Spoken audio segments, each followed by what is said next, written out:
Perfect prompting అంటే ఏం లేదు, కంటెక్స్ట్ ఉండాలి, ఆ ప్రాంప్ట్ లో టాస్క్ ఉండాలి, టాస్క్ డిఫైన్ చేసి ఉండాలి, ఇన్స్ట్రక్షన్స్ ఇవ్వాలి, ఎగ్జాంపుల్ ఆర్ డేటా కూడా ప్రొవైడ్ చేయాలి. చేస్తే ఒక పర్ఫెక్ట్ ప్రాంప్ట్ వస్తుంది, అది పర్ఫెక్ట్ రిప్లై కూడా ఇస్తుంది.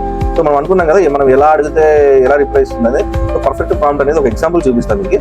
సో అందులో కంటెక్స్ట్ ఉండాలి, అంటే act like history teacher. So ఒక రోల్ అసైన్ చేస్తున్నాం, కంటెక్స్ట్ అంటే ఒక రోల్. ఒక హిస్టరీ టీచర్ లాగా థింక్ చేయి అంటే అది ఏం చేస్తుంది, హిస్టరీ టీచర్ లాగా థింక్ చేసి దాని హిస్టరీ అంతా ఆల్రెడీ అది మైండ్ లో, మన మైండ్ లో ఎలా థింక్ చేస్తాం అది కూడా అలాగే థింక్ చేసి ఆ హిస్టరీ డేటా అంతా కలెక్ట్ చేసుకుంటుంది అన్నమాట, రికలెక్ట్ చేసుకుంటుంది. సో టాస్క్ ఇస్తాం, టాస్క్ ఏమి ఇద్దాం, summarise the causes of the world war 1 in under 100 words. 100 words లోపల నాకు కాజెస్ సమ్మరైజ్ చేసి the causes of the world war ఇవ్వు, causes of the world war ని సమ్మరైజ్ చేసి ఇవ్వు 100 words లో.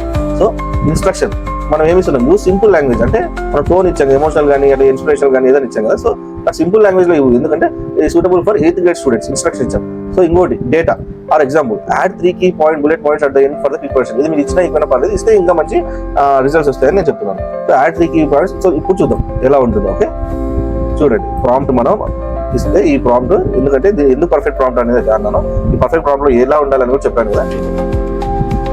సో చూడండి, alright let's break it down simply. So ఒక here's a simple and short summary of the causes of the World War I. I written like a history teacher talking to a 8th grade student. చూసారా, ఇది మనకు కావాల్సింది.